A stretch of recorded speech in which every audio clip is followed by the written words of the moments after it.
Humarap sa pagdinig ng Quad Committee ng Kamara ang dating anti-drug police officer na si Colonel Eduardo Asierto at isiniwalat na may binigay na proteksyon si dating Pangulong Duterte sa ilang mga drug personality umano. Ang DOJ may binubuo ng task force para imbestigahan ang umano'y extrajudicial killings sa drug war. Saksi, si Tina Panganiban Perez. 7 taon na ang nakararaan, pero sariwa pa para kay Arsenia Chico ang sakit ng pagkawala ng 2 anak. Araw lang ang pagitan ng mapatay sila sa umano'y operasyon kontra droga. Tinaniman pa raw ng droga at baril ang isa sa kanila. Gusto ko po talagang lumaban. Gusto ko pong mabigyan ng katarungan yung pagkamatay nila. Walang napanagot at nadagdag lang ang mga anak sa mahabang listahan ng mga pinatay. Pero pag-asa ngayon ang hatid para sa mga gaya ni Arsenia, ang binubuo ngayong task force ng Department of Justice para imbestigahan ang mga umano'y extrajudicial killings o EJK sa Duterte drug war. Ang PNP naman, hinahalungkat na rin ang record ng mga hindi nalutas na kaso ng patayan. Mabigat po ito na hamon po dahil we're talking about thousands of deaths no matter how long will it take. Talagang tatrabahuhin po natin. Sa Kamara tuloy rin ang investigasyon ng Quad Committee sa drug war.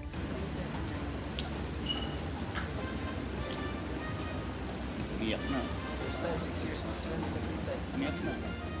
Kanina napaiyak si dating Customs Intelligence Officer Jimmy Guban nang makaharap si dating anti-drugs police officer Colonel Eduardo Asierto.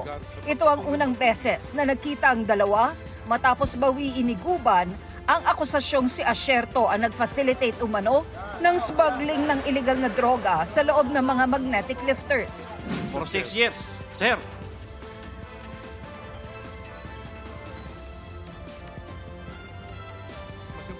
Sir, let's go to work. Salamat, Jimmy. Salamat. Ingat ka. Dati nang sinabi ni Guban na napilitan siyang ituro si Asierto sa takot kina Davao Congressman Pulong Duterte at Attorney Man Scarpio, asawa ni Vice President Sara Duterte. Pati na rin daw kay dating Economic Advisor Michael Yang na talaga umanong may kinalaman sa pagpuslit ng droga. Sabi naman ni Asierto, isinumite niya ang intelligence report kay Nooy PNP Chief Bato de la Rosa, pero di raw ito pinansin. Nadiskubre namin yung proteksyon na ibinigay ni Pangulong Duterte sa 2 drug personalities na si Michael Yang at si Alan Lim. Sa tingin ko po, yan yung pinakamalaking accomplishment ko.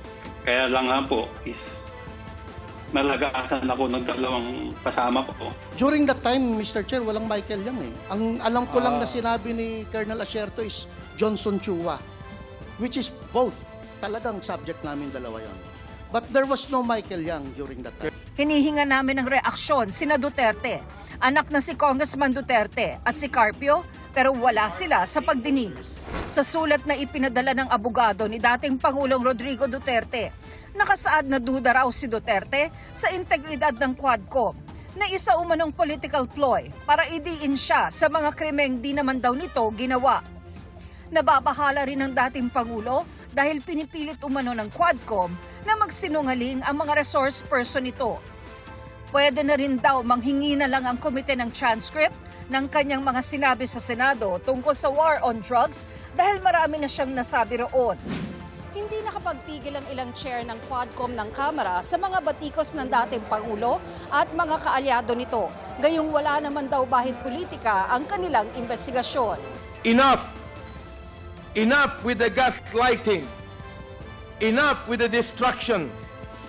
Enough with the squid tactics! Giit pa ng Quadcom, wala silang pinipilit. Forced admissions in any way was never part of Quadcom. We may not have extracted yet the information fully from them, but we never put words in their mouths. Wala rin sa pagdinig ang asawa ng bise na si Attorney Carpio at humingi muna ng kopya ng affidavits ng mga testigo. Nagpadala ng sulat ang Chief of Staff ni Senator Bongo na hindi siya makakadalo, pero hindi binanggit sa pagdinig kung bakit. Hinihingan din namin ang pahayag si Senador Bato de la Rosa at ang nabanggit na si Michael Yang. Para sa GMA Integrated News, Ako si Tina Panganiban Perez, ang inyong saksi.